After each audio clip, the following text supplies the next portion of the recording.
Hello and welcome to this really rather special day. Not only because it's the day that the government's economic survey is released and we really get a deeper understanding of the policies of the government. It's also a special day because this must be one of the most difficult economic surveys ever to be written. I'm really glad I wasn't writing it because it comes at a really dire time for our economy. A crisis like this we've never seen, at least not in living memory. And given that backdrop, I must say the Chief Economic Advisor, Krishnamurthy Subramanian, has really worked incredibly hard to put this survey together and provide so much information. Whether you agree with it or not, it's full of information. It covers a lot of ground, and fortunately today we have some of the best minds to go through it and the main highlights of it and tell us what's in it that's good, what's bad, and what's ugly in our economy today. So we've got an entire team of panelists, but first let's go in straight, because we don't have much time, into the first important aspect of the economic survey. You'd say it's almost an overview, which it starts off with, and Mr. Subramanian paid a lot of attention in his press conference today on this.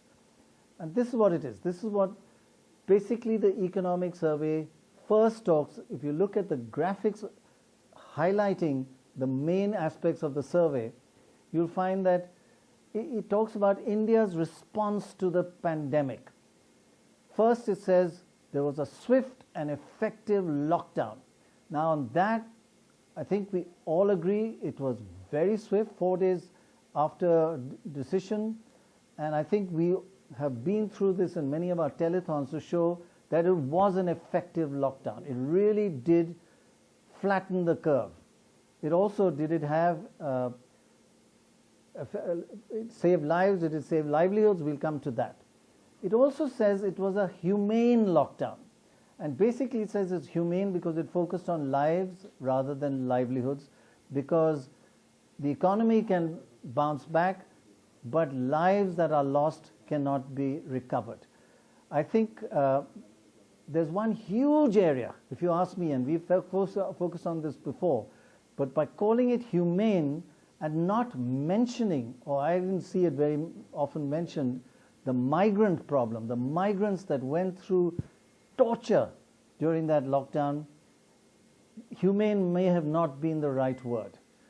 And finally, it talks about expect a V-shaped economic recovery. You know what it means by V-shape? It goes down sharply and then will rise sharply.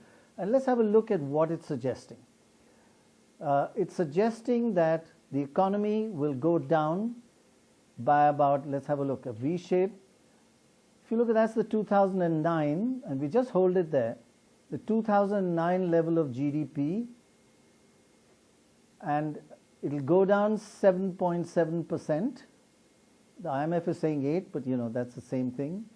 And then it'll go up by between 10 and 12%. So say 11, 11.5. Now that will actually mean, because that 11% is on a lower base, after 2 years, the Indian economy will be 2.5% above what it was in 2019. That means it's going up at about 1.2% a year on average. Now, how does that compare with other emerging markets? You know, we are normally ahead, but we'll be behind emerging markets at the beginning of 2022, because developing economies generally have dropped only 2.4% compared to our minus 7.7%. On average, they've dropped 2.4, and by the way, that includes India, so it'll be even less than that. And they're bouncing back, but not as much as India. They're bouncing back by 6.3%. So on a lower base, but not as low as India, they will go up, they'll be about 3.75 to 4% above 2019. That is, you know, significantly higher than NDTV 3.7.5, 3.75 compared to 2.5. That is a worry for India. Now, if we can get Dorab straight away to talk about this. Dorab, in terms of the pressure on the economy, it's a little worrying that we dropped by 7.7%, and that will always take its toll in the long run, won't it? No, the first quarter we had a world record. We went down almost 24%. It's very difficult to recover from a drop that's so enormous. So I think, frankly, 7.5% isn't that bad, seeing how terrible we were in the first quarter. So I think we got to be grateful that we're down only 7 points, 7.5 points. But it's a bad, Right. But don't forget also, we've been not growing very well in the last few years already. I mean, we were already down to 5.5. I don't think we've grown at 7 since the first quarter of 17-18. So we were slowing down. This pushed us down. Now hopefully we'll push up back a little. So let me ask Yamini. Yamini, is it reasonable to assess an 11% recovery? Even the IMF tends to agree. So would you agree with that? And what's your overall response to this general theme that we had a positive, good response? The government handled the pandemic very well, and it was humane as well. So I think, as you said, this is economic survey that have been written against the backdrop of what is a very trying time for the Indian economy, and has been a very trying time for the Indian people. And we are all looking to our government and our policymakers to understand in all its fullness the implications of what has happened over these last 10 months, and with a lot of hope for what the future holds. I think in that context, an honest assessment of these last 10 months is important. No doubt our lockdown was swift. No doubt it was effective in the sense that, particularly for the first 21 to 30 days, the country was closed down. There was a complete freeze on much of the economy, and most of us were kept in our homes, with the police using various coercive measures to ensure that we followed the norms of the lockdown. But the consequences of that, when you freeze an economy in the name of saving lives, for an economy where the bulk of its people are employed in the informal sector and largely daily and casual work labor, you have to ask what saving lives means. And I think that that's the fundamental question that we hadn't asked at the start of the lockdown. And the migrant crisis was a very, very visible consequence of that. The fact that the lockdown has, if you look at labor market data closely, actually further pushed the economy into informality. And the fact that even though we are in fact seeing some degree of economic recovery, and perhaps it is likely that the GDP will grow by 11.5% as has been projected, and it's very important for us to have a pathway. And I would really like to compliment the Chief Economic Advisor for providing us with an understanding of what is going to happen to in the course of the economy over the next 2.5 years. That's an important basis on which to understand the kinds of fiscal policies and monetary policies the government is going to come up with. But it is important to recognize also that growth right now is being fueled largely by profits, small firms, and the informal sector is still hurting. Jobs have not recovered, and incomes have dropped significantly. So when we talk about GDP recovery, the suffering we is must still talk about going it on. from that perspective. Yeah. Right. If I can just bring in Arvind Virmani here. Arvind, I have to make a qualification. We were school friends together. He was in the same class as me, same year, and he was the most brilliant student the school had at that time. You know, things change over time, Arvind, so I'm not... Hey, it's in your DNA. So do you think that lockdown, which was really tough and really effective in terms of shutting the economy down, was it the right thing to do, and was it done properly? So, you know, at eGrow Foundation, we've done a lot of research on COVID right from the beginning. And one of the things which was very clear right in the beginning was that the scientific knowledge was very, very poor. Of course, now over time we've got more knowledge and we have better information and data to better, analyze. but still very lot of uncertainty. Yeah. Yeah, I'm just talking about the COVID pandemic part of it, not the economic. I'll come to the economic part later. The pandemic part of it, we actually studied. Part, yeah. Transmission came from China, etc. We have several papers on that. So the point here is that the data now on the pandemic per se, the global data, shows that firstly that compared to almost all developing countries, the per capita case rate and the per capita death rate is much, much lower. Secondly, several of countries have had second waves, second peaks. Our thing has been on downward trend, and few of them are having third peaks actually. So just finish on the COVID, I'll tell you what my point is that we cannot let down our guard. I think, you know, one is concerned about people, one is not concerned only about the government. That is very important that we maintain the safety procedures. And one thing which has not been done, which I have recommended for the budget, is to give incentives. For example, scientific knowledge we have now that internally, when you have closed spaces, unventilated spaces, if a lot of people gather, then the spread is very quick. So we need to provide incentives for better quality filtration systems, for example. Okay, you're not too interested in the COVID per se. So no, I'm very interested. I really find this fascinating, and I totally agree with you. There have been second peaks and third peaks, and I mean, nobody knows why New York went to zero, why Italy went to zero, why London went to zero, and why they went bang up. So you're absolutely right. One should be wary. Right. So the point is that on the filtration, I mentioned it's very, very important. Not enough people. I was talking to Professor Hausman just earlier. He was speaking at our seminar, and he told me it's a line item in the new US proposals by Biden. I had not seen that. They are providing incentives for filtration systems in schools. Okay. So I just want to put that on the table, that this is not something, it's not just a debate I'm doing on TV. I'm giving an important message. No. We have to be careful till at least 70% of our people are vaccinated. This is not a joke. This is not a political thing. This is not an ideological thing. Okay?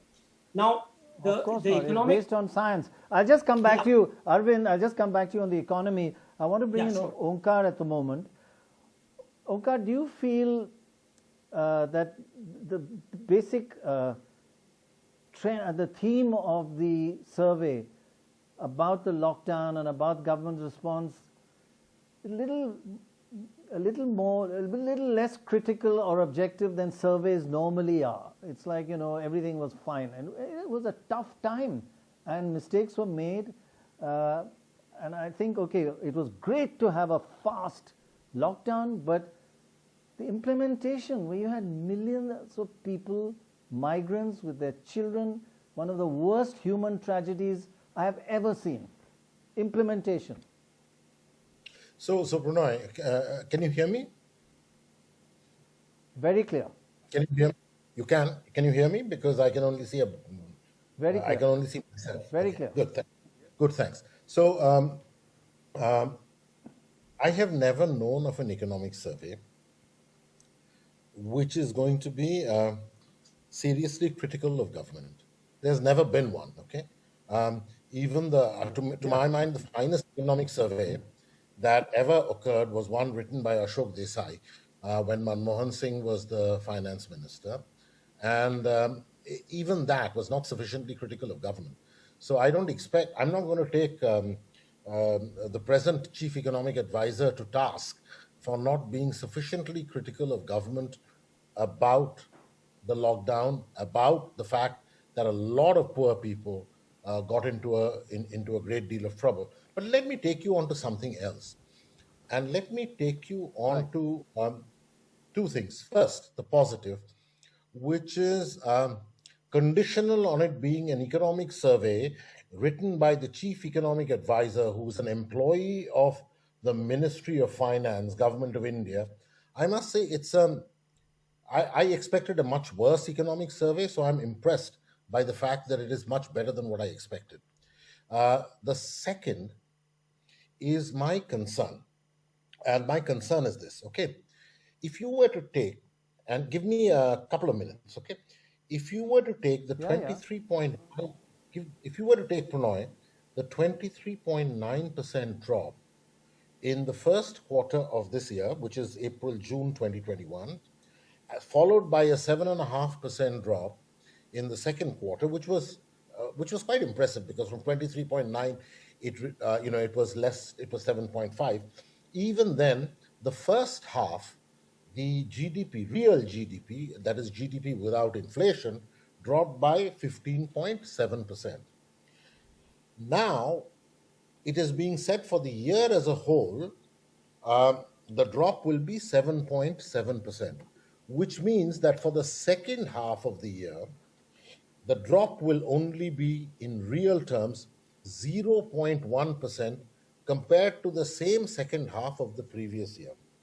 And sequentially, which is looking at H2, the second half of 2021, with the first half of 2021, the growth will be 23.9% higher. I wish 23. Sequentially. That is looking at H2 of 2021 versus H1 of 2021. And if you were looking at H2 of 2021 versus H2 of 2019, it is only going to be 0.1% lower. So it is an incredible because assumption. in the H1 you're saying it went down at an annualized rate of about 7.5. No, H1 it went down by 15.7%. Annualized 7.5. And if you went, I'm just doing H1 to H1. So I'll just come back to you on that. If I can bring in Suman Berry, I'll just come back to you. Finish. Just a quick point. My question is, are we going to have that good a second half?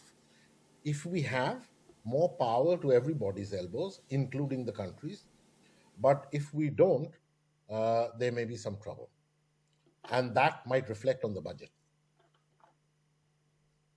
Good point. Suman Berry, again, I must make a qualification. Suman was also at school with me, a little 1 year senior.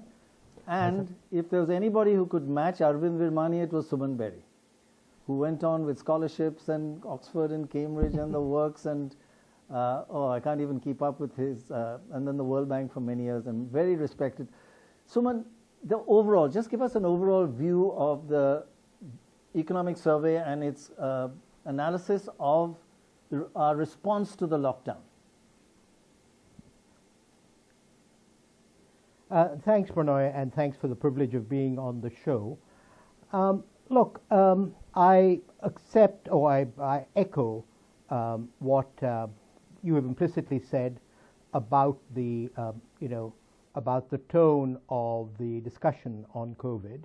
But let me start by acknowledging what others have said, which is that there's an enormous amount of valuable work here in a number of areas.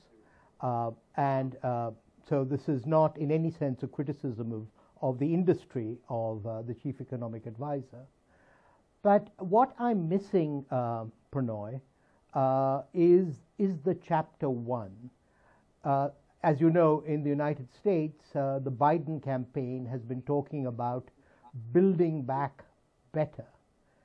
And while it may be scattered through the various chapters of the report, I am not left as an interested, trained economist with a sense of how the future will be different from the past. And maybe that's too much to ask, but the reality is that in May of last year, Prime Minister Modi basically, in a sense, dissociated himself from the global integration of the previous 30 years to talk of Atmanirbhar Bharat.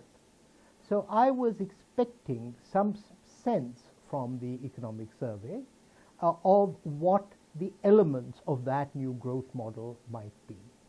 I mean, as I look at where we are and where we want to get to in 2 years, I see basically a rebound phase, a recovery phase, and then a rebuilding phase. And, I think that you're not going to get a response from the private sector until there is some clarity on the rebuilding phase. And my final point would be about the inconsistency between talking of a V-shaped recovery and then having so much in the report rightly about policy uncertainty. The biggest policy uncertainty there is what's happening outside us, what is happening on second and third waves, what's happening on vaccination, and to declare that India is an island and we will have our V-shaped recovery irrespective of what's going on outside, just strikes me as undermining the basic thesis. So I'm completely with our friend and colleague Arvind Ramani. Yeah. It's way too early to let our guard down. Yes. If I can go to Shekhar, and Shekhar, I'd like to talk to you about the second aspect in this economic survey, which a lot of work has been, and it's about how India is being really unfairly treated on credit ratings. I'll just give you a little bit of, and you begin to think, look, if the world is wrong and they're not treating India properly, but, live with it, man, you have to, fight that. So anyway, this is what the survey says about India's low credit rating. It says it's wrong. The way it's done, India's credit rating is too low. We should be much higher. And we have suffered a lot from a low credit rating. Foreign money coming in, interest rates, etc. It also says that India's credit rating should definitely be higher, and at Moody's and Standard & Poor's just don't understand this, and that basically what it says is that never before has the world's fifth largest economy, which India is now, had such a low rating. And it gives a graph which suggests that it gives the history of ratings of countries which have been the fifth largest in the world. And we have a quick look at that. This is from the economic survey. And it shows that, for the last several decades, countries which are the fifth largest have had AAA rating, except when China became the fifth. They give China immediately A-, which is still not too bad. But when India became fifth, they've given India BBB-. Now that really hurts. And he gives a lot of reasons why it should be more. But in a sense, Shekhar, these are professional people, the world, who make this assessment of BBB-. The world listens to them, and we can keep going on that no, it's wrong, they don't understand us, but you have to convince them to change it, right? Yeah, exactly. I don't see the point of complaining about this to people of India, because all parents think that their baby is the prettiest We all in agree. the world, and frankly most parents might also think they are the prettiest in the world, but that doesn't matter. What matters is what do others say. So it's not as if the rating agencies have a conspiracy against India. Nobody has a vested interest in giving India a low rating, but over the past several years, India's data has become very suspect. Now, some people say it a bit more rudely, some people say it very guardedly, some are diplomatic, some prefer not to say it. But the fact is that we messed up, we did a lot of jiggery pokery with our growth figures, our debt figures. We took money out of RBI. So a kind of arbitrariness has come into the management of national finances. And that is what's now worrying people. A lot of our data is delayed, our employment data, for example. I mean, our own government comes back to say this is not reliable, we'll look at it again. So ratings are a matter of credibility. I don't know how technically this is done, but it's a question of your ratings have to pass the smell test. And I think that is what Government of India needs to address now. There's no point saying I'm number 5 when China was number 5, they got A minus, I'm number 5. Number 5 means very little because, China became number 5. The gap between number 5 and 4 on a per capita basis may not have been as much as it is now, and they bridged that gap very quickly. Whereas India is a very distant number 5. Right, and I guess per capita matters and various other factors matter. It's not just the size of an economy, because we are also a huge population. Let me go to Arvind Virmani. Arvind, do you feel there is an element of truth, though, that India's BBB minus is a little unfair? And if so, why is that happening? The standard explanation which the credit rating agencies give is fiscal sustainability type of issues. The funny thing is actually, I remember from when we, in 91, when I looked into this issue and found that the two countries which had the highest fiscal deficit or the debt GDP ratio in the world and also had high credit ratings were Japan and Italy. And the reason was that they were much more dependent on their domestic savings. Japan and Italy had among the highest domestic savings rates among the developed countries. So that was a point I used to make to the rating agencies. Now, there are many complicated things. To some extent, of course, there is the issue of fiscal remains. And now, exactly what the rating should be, etc.,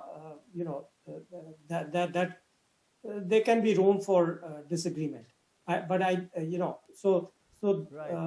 Yeah, but it affects us very strongly. I mean, if it's a bit unfair, Yamini, the economic survey is one place, but why in all these years have we not been able to convince the rating agencies that you're being unfair? They've not changed. So have we failed in convincing them, or are they right? Well, I think it has a lot to do with what Shekhar said here, that over the last in particular, but it's a consistent pattern, credibility of own data, our own statistical system, our own about the economy and our deficit numbers, the off-budget borrowing pattern as a way of covering for, budgetary overestimations of our revenue capability. All of this creates an environment in which the credibility of the economy becomes open to question. Rule of law remains an issue. So I think for me, the issue is not so much about the credit rating agencies. It is about the readiness of our economy to signal credibility, openness, capacity, and willingness. And also to be responsive to the challenges of the economy effectively. And here again, there's like another question on in my mind. Rating agencies are biased and they don't like India. And one of the reasons offered for why we had such a ungenerous fiscal package compared to many other countries was because we didn't want to spook markets. So there is also some lack of consistency here. We do care a lot about credit rating agencies. So we should be looking much more at cleaning up our own house in order to ensure that we get rated well. Right. We shouldn't just feel we're badly treated by... But Dorab, if I can ask you, I just want to read this bit from the economic survey, where on this chapter about credit rating, it says, India's fiscal policy must not be beholden to noisy, biased measures like these credit rating agencies. We should be like Rabindranath Tagore, what he said, where the mind is without fear, and go ahead and forget the agencies. But then if you cut you down to even further, then you could be, we're on the borderline of being junk status, right? No, don't forget that there are several companies in India who are rated higher than the government, the sovereign rating. So they can borrow at lower prices. Interesting. There is another point that I'd like to make, is that, we say fifth largest, but fifth largest means nothing. How many people do you have? We are slightly larger now than France and Britain.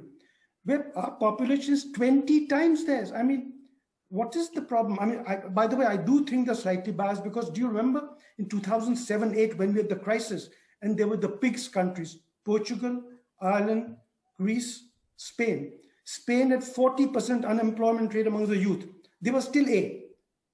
I raised a point those years when we were talking on the show. So what is happening? So I think there is a certain sort of bias which I can't explain because I see no reason why Spain, which was almost dead that time, should have been A. And we should have been close to junk status.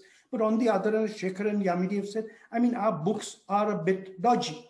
And until we clean up our books, you know, in this economic survey, just give me a second, in this economic survey, make a point once. Before you go into that, no, just one second. I'll just come back to you on that because I want to get Suman Berry on this. Because I do want to point out that India is behaving a bit like Dorab. When he gets his opinion polls wrong, he says everybody is against me. Oh, sorry, you never get your polls wrong. Sorry. Yeah. But I wanted to ask you, what is the reason for this, Suman? Why are our credit ratings so low, really? Okay, I mean, I think there's both the question of whether we should worry so much and also where the fault lies. I'm just reading a book called Crashed by Adam Tooze about the 2007 financial crisis. And, you know, he describes how the rating agencies made AAA ratings out of thin air because it suited them. So there's plenty of blame to go around. Look, I know there's a lot of evidence in the chapter. Not all of that I've mastered up till now, but I have two broad reactions. The first is, why do we care so much? Because the one thing that India as a sovereign has chosen not to do is to issue sovereign debt.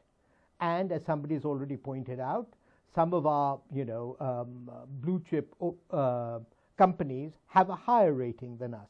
So I'll have to read that chapter a bit more carefully to find out really why we give this the kind of attention we do. And certainly, you know, people like Jahangir Aziz and others have been arguing that in this particular pandemic, the rating agencies, you know, are looking for growth to return. They're not going to penalize us for busting a fiscal target. So I think that's a bit of a canard.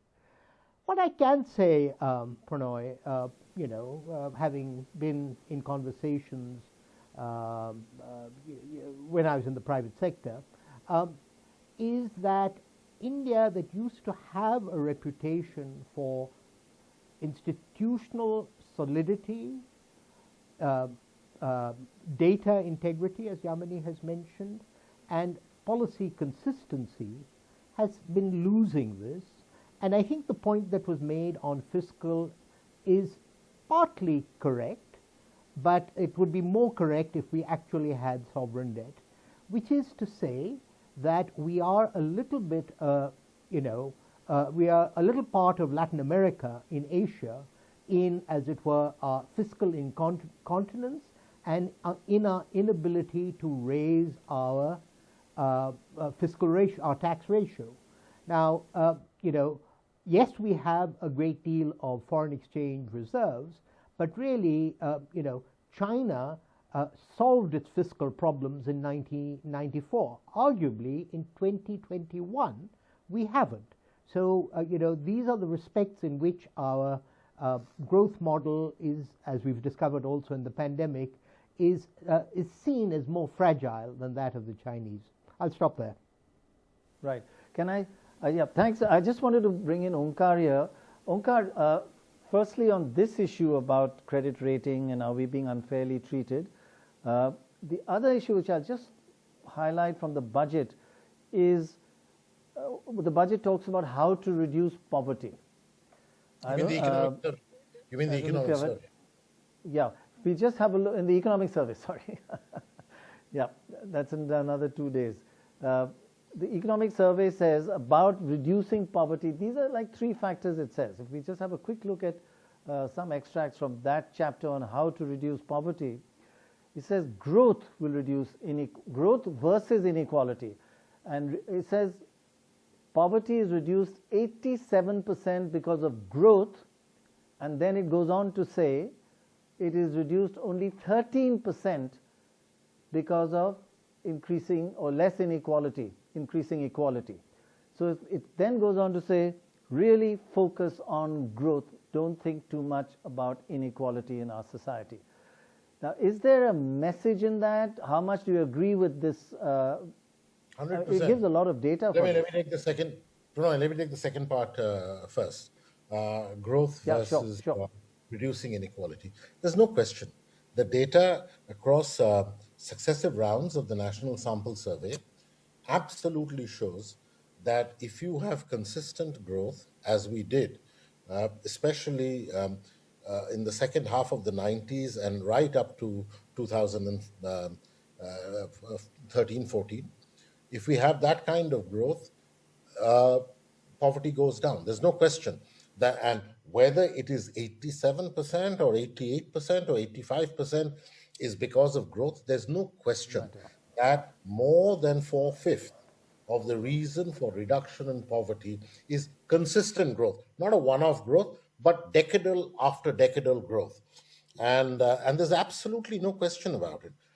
Regarding the earlier point, which is about I heard everyone talk about why the credit rating agencies are giving not good ratings and why the chief economic advisor and the economic survey is upset.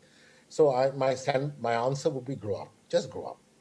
They have a job to do. They're doing what they're doing. Okay, you have a job to do. Start doing your job. Why don't you start working on? Why don't you start working on your rubbish percentage of direct tax to GDP? It's steadily going down. It's one of the worst now. Why don't you try and figure out how to reduce what Shaktikanta Das says under stress will be something like 13.5% of gross NPA. Why don't you privatize some of the poor banks? Why don't you increase the disinvestment program where you had 210,000 crores and you're not even going to get 5% of it this year? So why don't you do the job that you're supposed to do instead of bitching, moaning, and groaning about how others treat you? And everybody's so unfair to you. Yeah. Yeah, absolutely. This great Indian thing, you're doing a great job and everyone's unfair, so let me write a chapter. Come on, man. If I go to Shekhar, you also said this, grow up kind of thing, that, you can't just blame the whole world is against us, they don't like India, we are, unfairly treated. But in this poverty part, do you find the fact that they're saying growth only, does that mean that, what does that imply for policies in the future, that the rich are going to get richer, doesn't matter, just go for growth? And maybe you agree with that. Well, there are two parts of your question. First is the world is against us. I think that absolutely the contrary is true. I think the world really wants India to succeed. And the world has been very indulgent towards India. Although India keeps on disappointing both its fans and its foes. So to say that the world is against us is complete nonsense. The world wants you to succeed. We have to get our own act together. If we can't even meet our disinvestment targets in years like this, when the markets are red hot, then when will we do so? What this tells us is that there is a lack of capacity in the system to create a pipeline for disinvestment. So decisions are taken at the top, but there isn't the bureaucratic machine that is working at the right pace. And that tells you that the system is lacking some enablers, some pacemakers, some people who can get things done, some chalta purzas. That is lacking in this system. Otherwise, nothing else can explain this complete failure or disinvestment, for example. That's one. Second, as far as growth and eradication of poverty or reduction of poverty is concerned, it's a no-brainer. All growth leads to reduction of poverty. Having said that, all growth also creates more inequality. Because as a line that I heard, I think from a German economist at one point in a conference, who said that a rising tide lifts all boats, but it lifts the yachts first. So when growth comes, when people get wealthy, you have to tax them and you take that money and redistribute. So you then do some distribution of wealth. What we do on the other hand is, because we think it's too difficult to get growth, it's too painful to get growth, so we've had several decades, we wallowed in this trap of equal distribution of poverty. The tragedy with India is that very few leaders of India are willing to say that. And that is the problem with this government also. This government, before 2014, Mr. Modi said this often. But since 2014, particularly after the disaster over the land acquisition bill, he hasn't said it. We are back to our glorifying poverty days, and he has won his second election essentially by cleaning out the middle class who will vote for him anyway, by continuing to raise excise on fuel, on petrol and diesel. And I think the survey also says that 13 lakh crore rupees have been distributed through DBT to direct beneficiaries. That 13 lakh crore is almost the exact amount of additional excise that this government has raised on petrol and diesel while crude prices have fallen. So that is not economics, that is politics. So this government is brilliant at politics, it's not been great at economics. Let's put this to Yamini as well.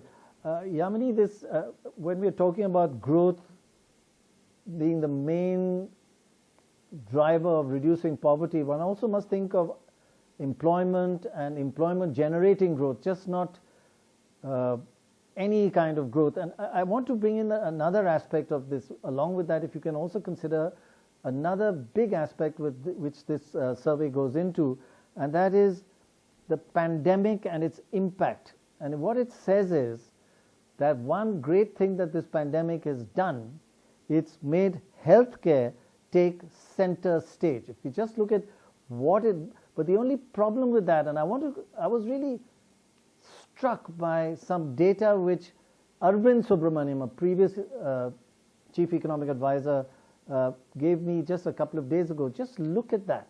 It is just in every area of child care, child health, anemia, we are going up.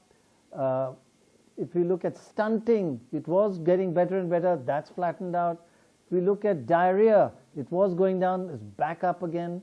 If we look at ARI, acute respiratory illness, that trend of going down is stopped.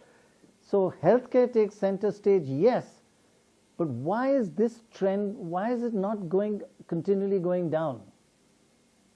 Thanks, Prannoy. I think the growth versus inequality debate is an old one. And I don't think that it is anybody's case, even those like me who worry a lot about inequality, that growth should be compromised. I think the argument is about the dynamic of growth. And that's one of the big challenges that India has experienced from 1991. The dynamic of our growth has taken us to a place where Piketty's own data tells us that you have seen an increase in the top 1% share of national income and an actually decline in the share of the bottom half of the population in national income since we embarked on our reform pathway. And one of the challenges of these entrenched rigidities of inequality is that it curbs intergenerational mobility. In that context, because, and you see it very starkly in our failure to invest effectively in human capital, health, education, all the nutrition data you just talked about, but even just take education. We have 50% of children finishing standard 5 in India year after year, barely being able to read a standard 1, a standard 2 textbook. So the vast difference in socioeconomic opportunities also means that over time you do reach a point where you see you don't see a new population enter, and you end up having a very limited pool for demand. So it does affect the overall ability of the economy, just on pure economic terms. No, I'm not even arguing on moral terms. And this is, if the vast percentage of the poor that were lifted out of extreme poverty consequent to our reforms are now at what the World Bank calls the vulnerable population. 50% of India is vulnerable. One income shock, COVID, one income shock can push you back to poverty. So we are in fact today staring at the very real possibility of a significant increase in poverty numbers in India post the lockdown. If you look at what is happening to the labor market, it is it is workers in the lowest income decile that saw the highest drop of income, and 1 in 5 informal workers still to find jobs. You see a shift from even salaried workers now. CMI data is telling us all of this. You're seeing a shift of salary workers, 40% defining themselves as self-employed. That doesn't mean that they're all becoming Steve Jobs. It means that they're all in subsistence forms of self-employment, and a growth trajectory that is being fueled by large listed companies that are cutting costs when it, particularly by cutting wage costs. So we entered the pandemic on the back of deep inequality. The real challenge we faced with the growth slowdown in March of 2019 was how do we build a growth trajectory that ensures that all of India, not just the top 10%, become active participants in the growth trajectory. We should be looking at an economy that isn't only talking about redistribution, but active participation of all Indians in growth. And this is, this means just interrupt you there, is one of the things, I think you've put it very well, but one of the things which kind of reinforces what they're saying, that growth matters. In this terrible negative growth, inequality has gone up. As you were just saying, the poor have suffered more than the richer. So when there's slow growth or negative growth, the poor suffer the most, right? Yes, absolutely. But if you if your pathway to rebound is now a pathway that is that is not labor absorptive, but actually labor displacing, you're in for very, very serious trouble. That's the place we are in today, and we really should worry. Right. Yeah. Let's go to one more topic with Onkar. Onkar, I just wanted to ask you about what this survey says and your views on the fact that India has got over-regulation, and we expected that to change. And we kept hearing ease of business is doing well. But one thing this survey does do, it gives a very honest table on how badly India is doing on regulation. I have a slight argument with how it described it in the text, but let's have a look at that table. It says India suffers from over-regulation. Mainly, it ranks very poorly in the world. Let's have a look at this. Overall rank 69, now 74th in the world. That's actually about the same, because in 2015, there were 102 countries. Now there are 128 being considered, but it has not improved at least. But now look at this. The quality of regulation. We have gone down. We are 104th in the world. What about improper influence being used if you want to get something through? We've gone from 74 to 107, and this is all from the economic survey. They've quoted the World Bank, etc. The timeliness, are things done punctually, on time? We've dropped from 75 to 89th in the world. We were bad anyway. The one area where we've done well is that due processes have been respected. And we have a slight difference with the economic surveys. They focused on that, and then they go into the other, or also ran. But they also, what I do give them credit for, here's another startling fact they give. They're saying that starting a business now is so difficult in India that we are 130th in the world. And even registering a property, now these are things that affect everybody's everyday life. We're 154th in the world just registering a property. So one would have thought that with this government things would improve, that things would get streamlined, but it doesn't seem to be happening. Why is that, Onkar? Well, much of this data, Prannoy, comes from the World Bank doing business studies, which started in 2016. Yes, and they do it every year, and the last one that came out was 2020. And Yes. While we improved in overall rank, there are several of them which are pretty pathetic, actually. Why is it so? Because it's very simple. The only way you can get rent is by giving permission. And we've spent a very long period of our lives from 1947, in fact, even before 47, we've spent a very long period creating license control and various kinds of permit. Don't think that 91 got rid of it all. For every 10 things that we got rid of, we put in 5 other new things, right? And it is very central. You cannot do things without interfacing with the state. And whether it be the Ministry of Company Affairs, whether it be finance for taxation, whether it be anywhere, and even more so with state governments. So setting up business is very much dealing with people who give permissions. And India is about having people feeling good and feeling powerful about giving and not giving permissions. You and I and everyone else who is watching the program and everyone else who is involved in this program knows it very well.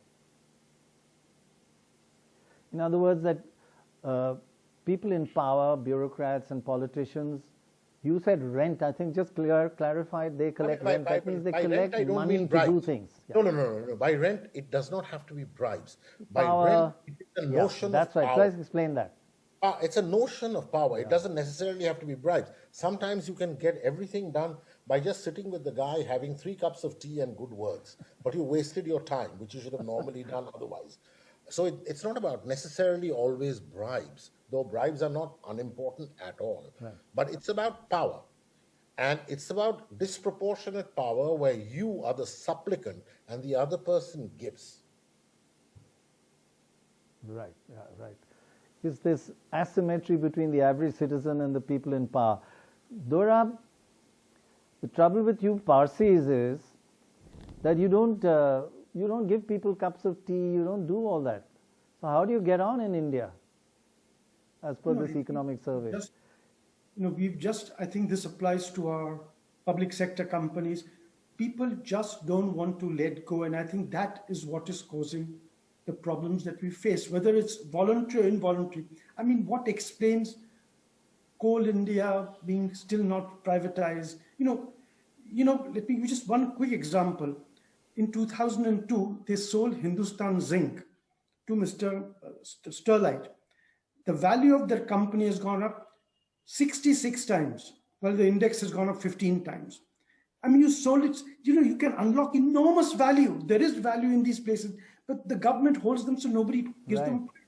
Coal India, price is down when the market is doubled, 26,000 to 50,000 in 5 years. Coal India price from 330 to 130. What explains it?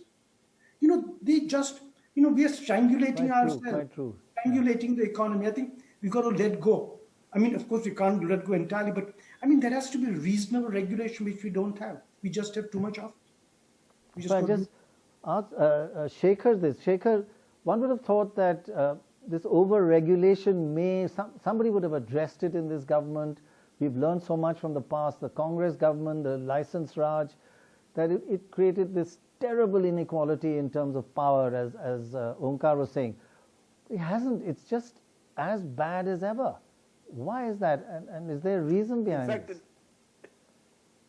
In fact, in many areas it's worse because, this government, much more than the previous governments, looks at anybody doing business with suspicion.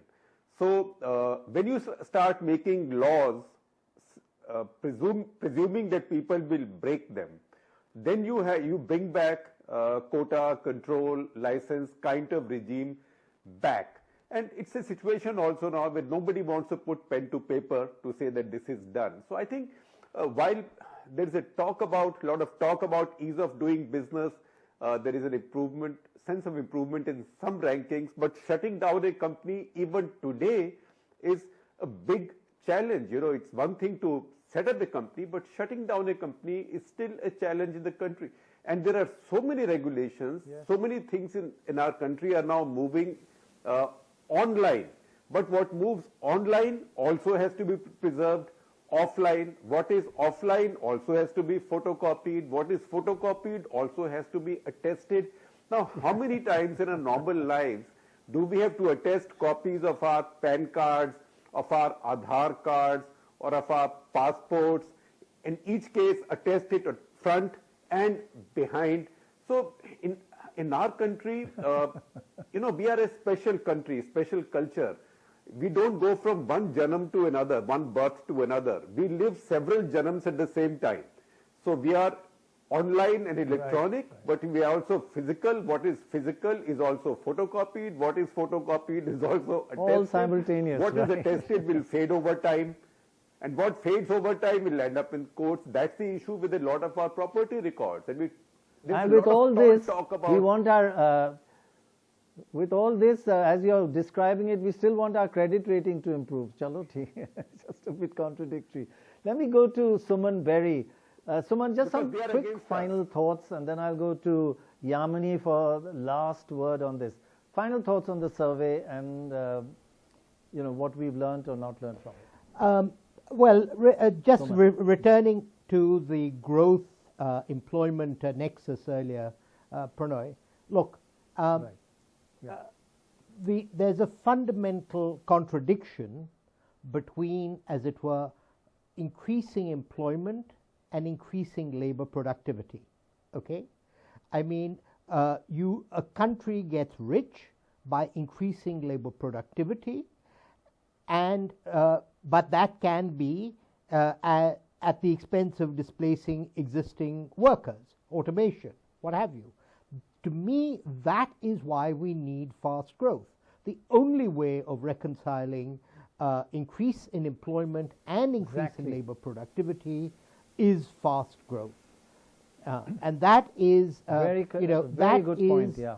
The urgency of the situation that we're in, and that's why I found the absence of a discussion of labor in the report. I may not have looked hard enough, a little disappointing, because that to me is the bleeding ulcer of the Indian economy. Very, very good point. Let's just, I'm getting shouted in my ear, we're running out of time. Just wanted final thoughts with you, Yamini. Wrap it up. Sure, thanks. I just wanted to bring one issue up that we haven't talked about, and it's very relevant from the point of view of Monday, because the 15th Finance Commission report is going to be tabled, which is going to lay the path both for our fiscal responsibility over the and trajectory, as well, more equally importantly, for fiscal federalism. One of the data points in the volume 2 of the economic survey, very, very important, about what the pandemic has done to state finances. Absent fiscal support from the center, states have relied excessively on market borrowing because the center lifted borrowing limits, and states have been at the front line of COVID, spending a lot as well. What this has done to state budgets and what the future holds for state budgets, ultimately, no matter what Government of India does, all the things that the economic survey is talking about and that we've been talking about today, ultimately the rubber hits the roads at the states. Their ability to have good fiscal health and their ability to respond to the peculiarities of their state-specific economies to put us back onto the growth trajectory is going to matter. So I think very important what it tells us about what's happened to the state finances is really important, and we should look out for what the 15th Finance Commission lays ahead for us on Monday. Yeah, state finances, thank you. That's a really important point to end on. Thank you all very, very much. As you all agree or disagree with the economic survey, but I think all of us admit there's a lot of hard work that has gone into it. You may agree or disagree. It's been done at a very difficult time and a lot of hard work. Thanks very much for watching.